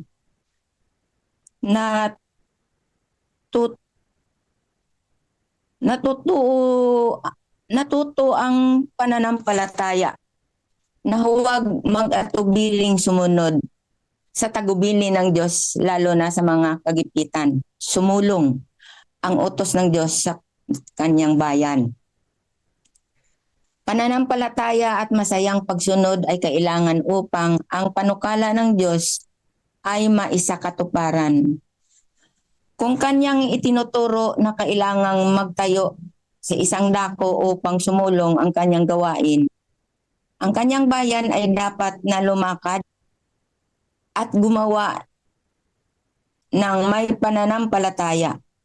Sa pamagitan ng kanilang banal na pamumuhay, kaamuhan, panalangin at taimtim na paggawa, kailangan silang magsikap na maipadama sa bayan na dapat silang malugod sa mabuting gawaing itinatag ng Diyos sa kanila. Panukala ng Diyos na ang Luma Linda Sanitarium ay maging pag-aari ng kanyang bayan at kanyang isinakatuparan ito sa panahon na ang ilog ng kahirapan ay umaapaw sa mga pampang. Ang paggawang sarilinan sa pangsariling pakinabang ay ibang bagay. Dito, ang tao ay maaaring sumunod sa kanyang sariling pagpapasya. Ngunit ang pagpapatuloy ng kanyang gawain dito sa lupa ay tunay na ibang bagay. Kung kanyang itinalaga na ang isang lupa ay kailangang mabili ukol sa paggamutan o paaralan o sa alinmang sanay ng gawain, siya rin ang magkakaloob ng paraan upang ito ay maisagawa. Kung silang may karanasan dito ay magpapakilala ng pananampalataya at pagtitiwala sa kanyang mga layunin at kikilos ng walang liwag upang matamo ang kapakinabangang kanyang itinuturo. Hindi man tayo nagsasamantala sa iba, gayon man kung inaalok sa atin ang mga bagay sa kapakinabangan ng gawain ng Diyos, kailangang maging gising tayo upang dagli ang makita ang pakinabang na ito. At kung ating magawa ito, kailangan namang gawin natin ang buong pagsisikap upang makakuha ng mga kusang loob na handog mula sa kapatid upang maitaguyod ang bagong bukas na mga gawaing ito. Ito ay mababasa sa Testimonies for the Church, Volume 9, pages 27 and 272. Ayun po, ating message tungkol sa stewardship at may topic na moving forward in faith. So magbibigay po ako una ng aking reflection. Okay po. Sa talatang ito ay nagbibigay diin sa atin sa kahalagahan ng pagtitiwala at pananampalataya sa mga plano ng Diyos na kahit pa man na parang kahit pa man na sa panahon na may pagsubok at sa mga panahon ng parang walang katiyakan ang mga gawain, ay dapat tayo magbigay ng mataimtim na pananampalataya at pagtiwala sa ating Diyos. At hindi tayo dapat magdadalawang isip na sundin ang mga tagubiling ng Diyos na kahit sa pinakamahirap na karanasan. Nais din ng Diyos na maniwala tayo na gagawin niya ang mga dakilang bagay para sa katuparan ng mga gawain, na tulad din ng ginawa niya para sa mga anak ni Israel sa kanilang paglalakbay mula sa Ehipto hanggang Kanaan. So yun, ganun ang Panginoon na bago niya pala tayo tulungan o isagawa ang kanyang kilos, ay sinusubok niya tayo at doon niya tayo makikita kung gaano tayo katapat at gaano tayo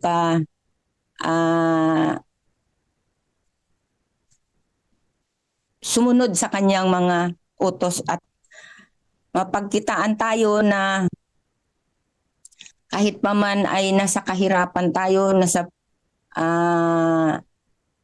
gitna ng pagsubok, ay mapagkitaan niya tayo na talagang ang ating pananampalataya at pagtitiwala sa kanya ay buong buo. So yun po, ang sabi nga, moving forward lang. Moving forward lang po tayo sa pananampalataya. Gawin natin ang lahat. Kahit ano pa mang hirap, no? Dahil ang Diyos nariyan lang. Siya ay isang Diyos ng pag-ibig at pagmamahal na nagnanais na tulungan tayo, tayong mga lingkod sa mga panahon ng pangangailangan. At ito lang po ang aking reflection sa umagang ito, at muli ay happy God first morning. Thank you po, Sister Mila. Sino pa po ang nais magbigay ng reflection?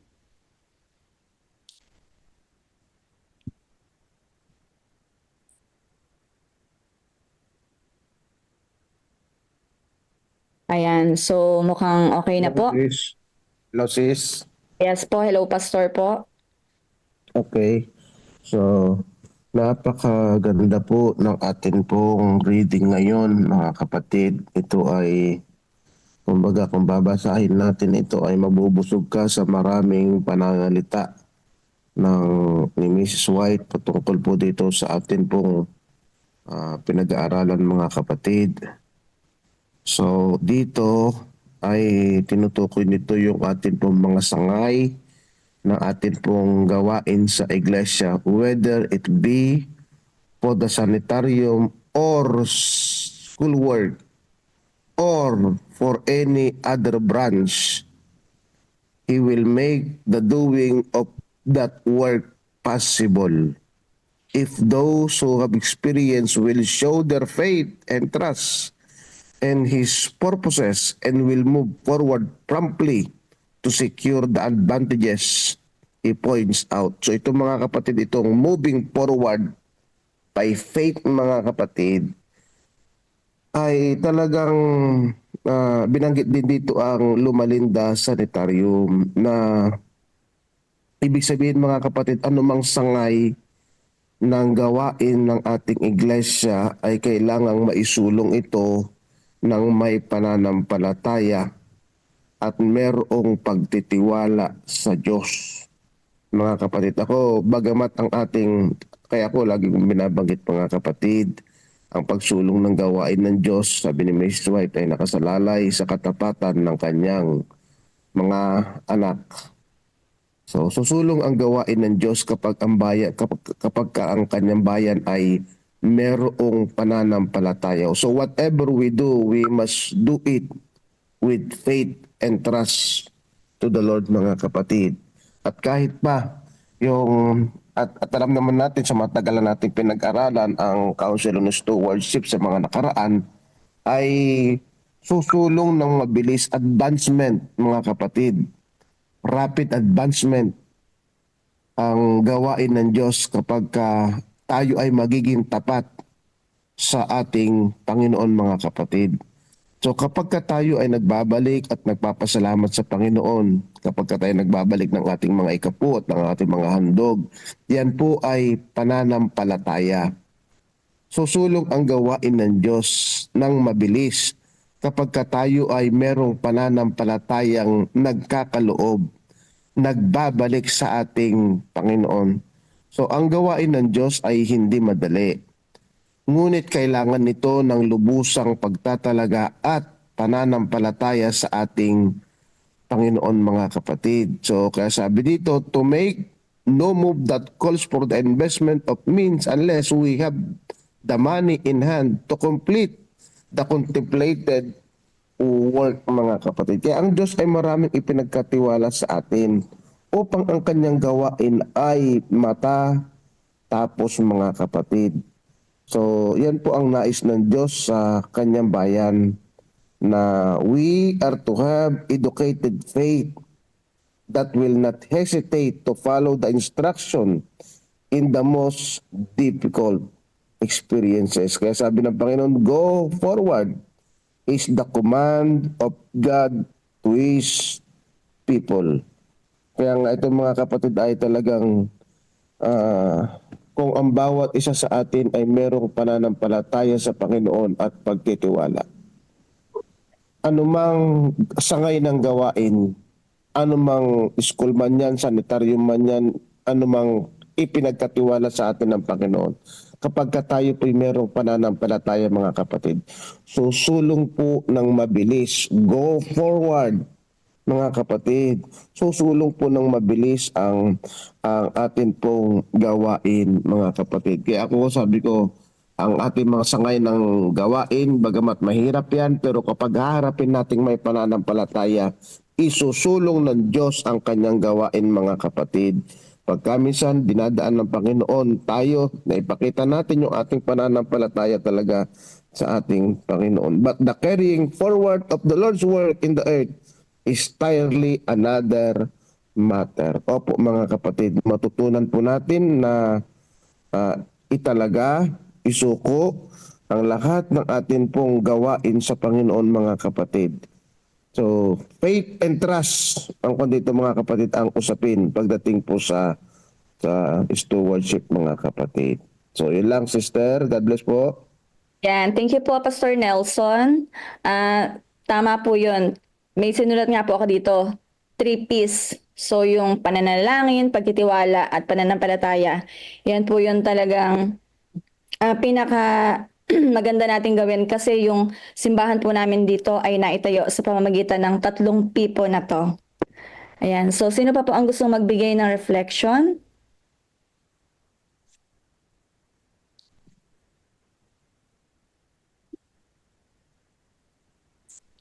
Ayan, kung wala na po, tayo po ay dadako na sa ating silent prayer.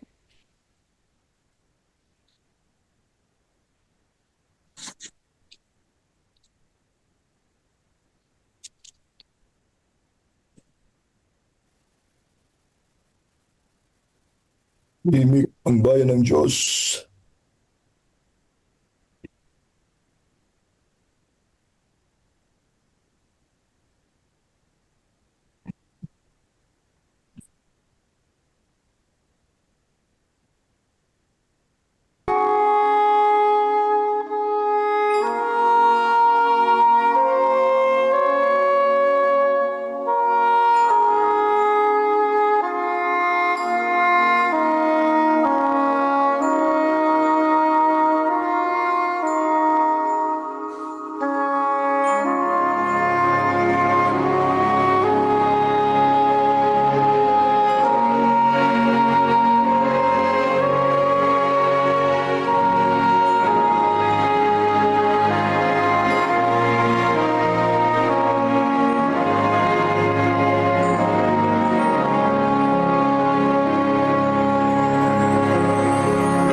Sister Mares.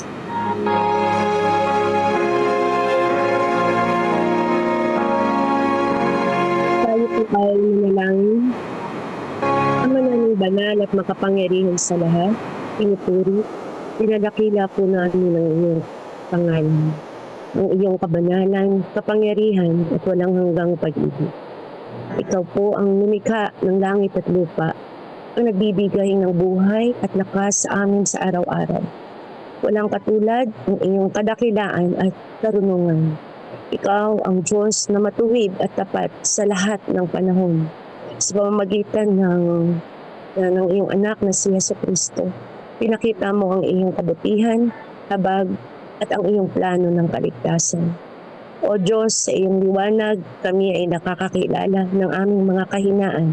Kami sa oras na ito ay nagpapakumbaba ngayon at inaamin ang aming mga kasalanan. Ang mga salitang hindi nagbibigay pagpapala sa iba, ang mga gawaing laban sa iyong kalooban, at ang aming mga pagkukulang ng pananampalataya at pag-ibig. Patawarin mo kami, Ama. Linisin mo kami sa pamamagitan ni Jesus na aming tagapagligtas. At gayon din, bigyan kami ng pusong masunurin at pusong tapat at puspos ng iyong Espiritu Santo. Sir Regina.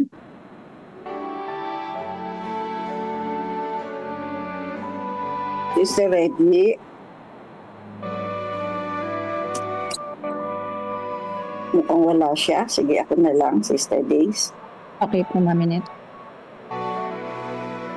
Naming Diyos, pangyarihan ka po sa lahat. Maraming pong salamat muli sa isang malaking pagkakataon at karapatan na kami ay magsama-sama sa oras nito upang kayo ay papurihan, sambahin sa iyong dakilang pangalan, sa iyong kabutihan para sa bawat isa sa amin. Salamat po sapagkat naranasan po muli namin ang inyong esensya sa umagang ito na kami ay nagkasama-sama upang ipaalala ang mga bagay na dapat po namin alalahanin sa mga gawain sa aming paglilingkod bilang iyong mga mabuting katiwala. Marami pong salamat sa patuloy na pakikisama ng Banal na Espiritu na siyang lagi nagpapaalala sa amin ng aming pong mga ginagawa at aming pong mga kasalanan upang ito po ay aming maihingi ng tawad sa inyo. Maraming salamat sa mga kapatid na narito ngayon, Panginoon, na siyang handang gumawa, maglingkod sa inyo. Sa oras na ito, amin pong nilalapit ang mga prayer requests na amin pong nais na idulog sa inyong paanan. Amin pong nilalapit si Sister Daisy Diaz, Sister Joanne Canyo, Sister Minda Puentes, si Brother Jumar, si Sudalyn Edeg. Patuloy, Ama, na maggamitin sila sa iyong gawain. Patuloy na i-bless sila sa kanilang mga ginagawa. Patuloy na isama po at i-bless din ang kanilang buong pamilya. Tulungan sila sa kanilang mga pangangailangan, sapatan sila. Ganun din po ang kanilang kalusugan. Patuloy niyo pong i-bless, layo sa anumang mga karamdaman. At ang kanilang paglilingkod ay magpatuloy hanggang sa inyong ikalawang pagparito. Amin pong isinasama ang CLPM headquarters na patuloy po namin inilalapit. Ito ay matapos ng matagumpay upang magkaroon na po kami ng amin pong headquarters na mapupuntahan sa mga susunod pang mga gawain. Ganun din po ang CLPM Sabbath School Convention sa Klaa sa August 16 na ito po, Panginoon, ay amin pong dadaluhan upang lalo kami maging malakas, upang lalo pong mapasigla ang puso ng Iglesia. Ang CLPM school teachers and students amin pong nilalapit sa inyo, Ama. Patuloy po silang tulungan at gabayan naway maging matagumpay ang lahat po ng mga panukala ng mga PTA, ang lahat po ng mga gawain doon. Ang evangelism ng Orion SDA Church sa July 28, August 6, na pinangungunahan po ni Pastor Nelson. Kayo po, Panginoon, ang siyang lumabay sa kanilang gawain ito. Kabkabin, Evangelism at Alas Asin, Maribeles Bataan sa August 10 to 16, 2025 na pinangungunahan din po ni Pastor Jose Sabat. At ganoon din ang Pastor Crusade sa Roosevelt Nalipihan, pagpalain ang pangangaral ni Brother Noel Espinola. Amin po inilalapit para po sa malusog at magandang kalusugan, kagalingan, mabilis na kagalingan, mga financial blessings para sa gamutan ni Red Torres, Abigail Broncano, Simon Jeronimo, Marcelino Navarro, Rads Pepito, Winifredo Lazaro, Michelle Gatit, Maribel Hoson, Virginia Ablasa, Gloria Ablasa, Rolando Simapranca, Amalia Reyes, Precious Malili, Seyo Solis, Epipanya Tabardillo. Panginoon, ang mga kapatid na ito ay may mga pangangailangan sa kanila pong kalusugan. Bigyan mo po sila ng mabuting pangangatawan. Ang lahat po ng may mga karamdaman, inipusan ng hipuin, ang inimapagpagaling na mga kamay, upang sila, Panginoon, ay maibsan ang kanilang mga nararamdamang mga sakit. Amin din po nilalapit ang ilan sa kanila na maging mahusay at maayos na ang kanilang pangangatawan sa kanilang mga nakaraang karamdaman. Ganon din po ang financial blessings para sa kanila na kung saan ay sa pangangailangan, sapatan po sila at i-provide po ang kanilang mga pangangailangan pinansyal. Bigyan sila ng mga tao na lalapit sa kanila upang ibigay ang mga pagpapala na nagbubuhat sa inyo. Maraming po salamat, Ama. Marami pang mga prayer request na nais pong ipaabot sa inyo, mga personal na prayer request. Alam niyo po ang kanilang mga puso at kanilang mga isip. Alam niyo po ang kanilang mga pangangailangan. Hindi pa po namin ito binabanggit, ay inyo na po itong tinugon. Maraming po salamat, Ama. Muli po ibinabalik namin ang lahat ng papuri at pasasalamat, hindi sa aming karapatan, kundi alang-alang po lahat sa dugo na nabuhos doon sa krus ng Kalbaryo ng aming Panginoong Jesucristo. Amen. Amen. Yan, closing na po tayo mga kapatid. Amen.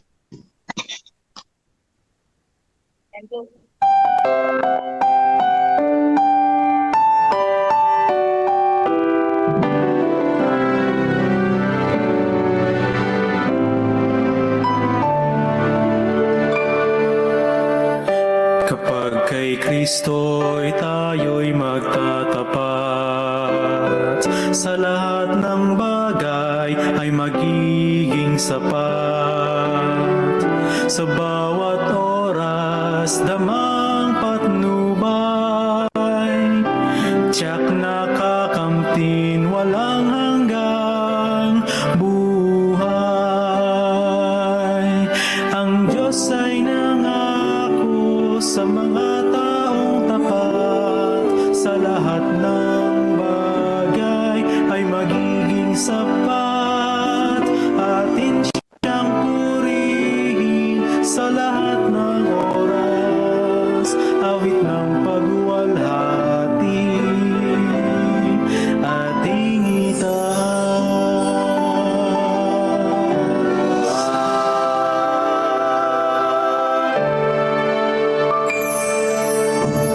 Si Kristo ang ating gawing Panginoon,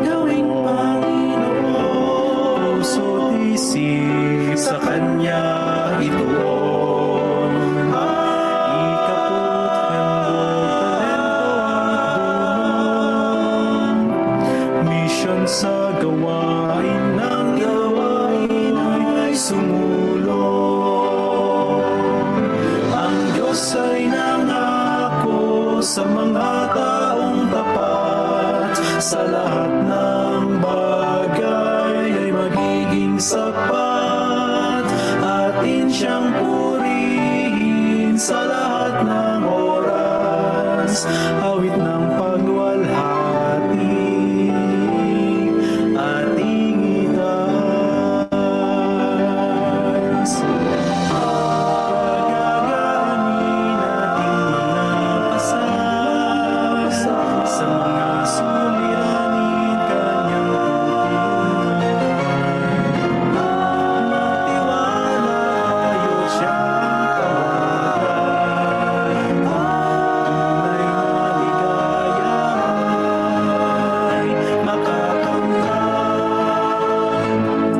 Ang Diyos ay nangako sa mga taong tapat, sa lahat ng bagay ay magiging sapat. Atin siyang purihin sa lahat ng oras, awit ng pagluwalhati ating itaas. Papuri't walhati sa Kanya itaas.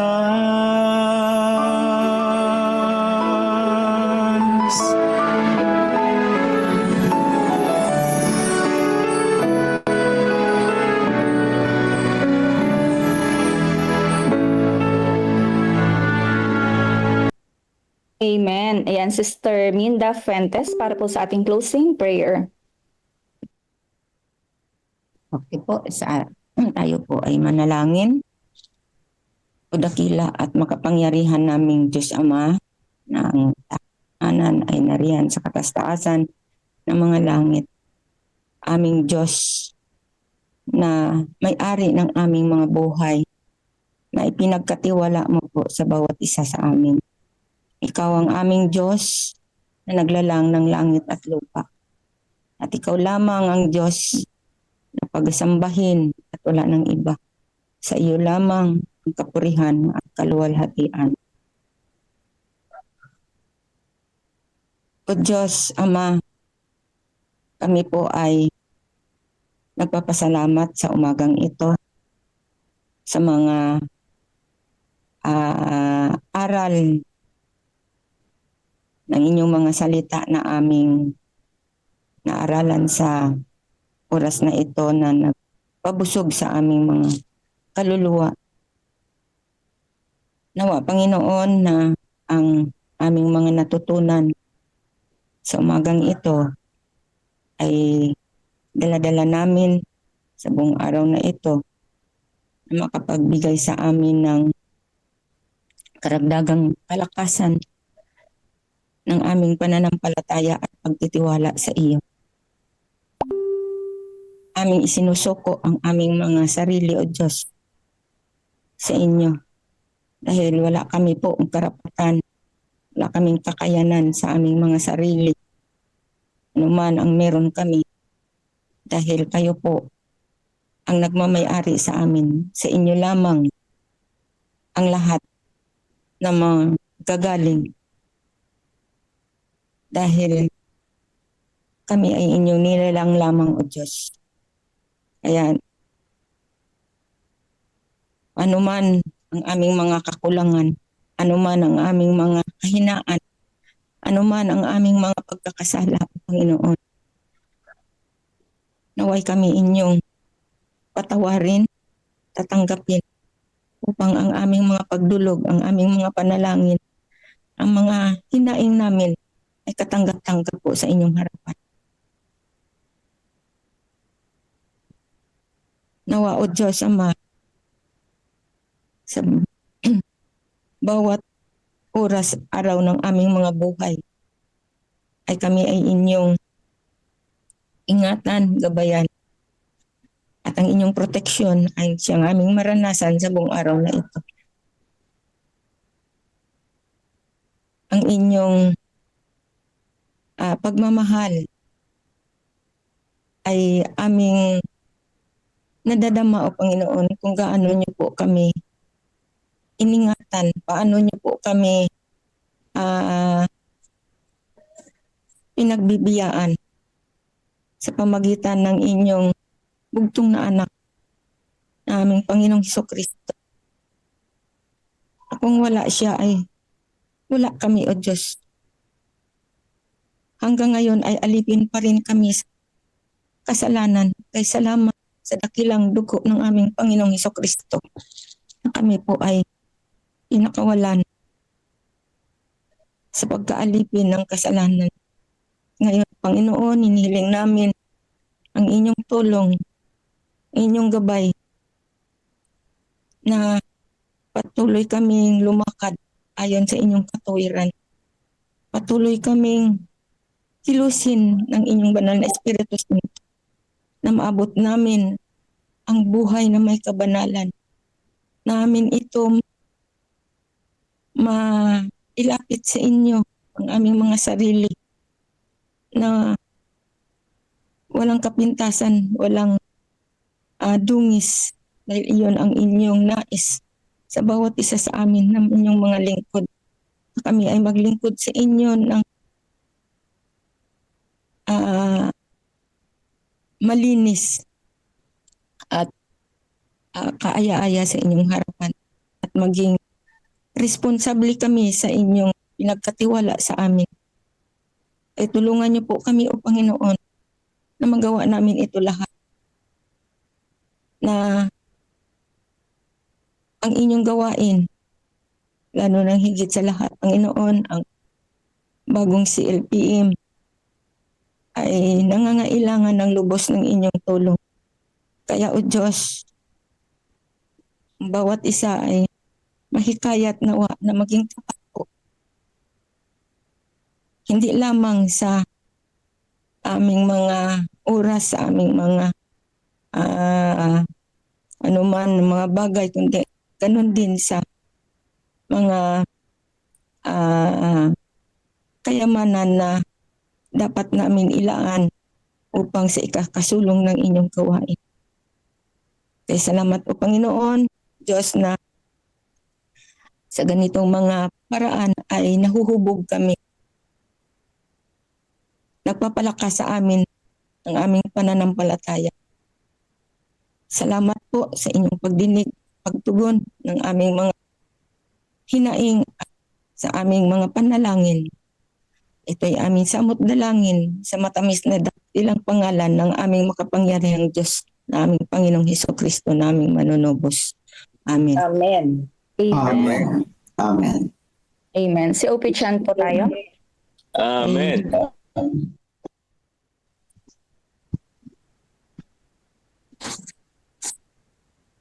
Ready? Go! Every church, a missional church. Ready, go! Every church, Every church is a missional church. I am missional. I am missional. I I talk, think, I talk, I plan, act, I plan, I keep, move forward, that mission. LBM, We will First, go and you will with never that be verse, and we will never be move forward in last. faith. Amen. Sa katapos-tapusan, mga kapatid, paalam na. Thank you, Joan. Nagpakasakdal kayo, Sir mga Minda. aliw kayo, Thank you, mga Sister kaisa kayo Mares. ng pag-iisip. Mga buhay kayo sa kapayapaan. At ang Diyos ng pag-ibig at ng kapayapaan ay isa sa inyo. Ang biyaya ng Panginoon, Hesukristo, at ang pag-ibig ng Diyos at ang pakikipisan ng Espiritu Santo ay sumainyo nawang lahat sa araw na ito. Amen. Amen. Sir Amen. Minda. Amen sa inyo rin, Pastor Joey. Amen. God bless po. Salamat. Benediction. Salamat sa nag-lead. Salamat, Sister Joanne. Thank you po. Yeah. Bukas ulit, mga kapatid, na mga kababaihan. Good morning, Mami Nit. Good morning, everyone. Minute. Tayo ulit tomorrow. Don't forget. Gawin na Tayo ngayon. natin. Patuloy ito ha, GFM, everyday. Yes. Yes. Ganda ng bahay mo, Sister Neta. Yes, siyempre. Maganda lahat ang mga kababaihan. Okay, maaga tayo nakatapos mga kapatid. Maaga kayo makapagsasaing at mag-ersisyo. O yun, pasok na. Sister Mares, alam ko, ang papasok ka na. Exercise tayo. Sister Minda, thank you.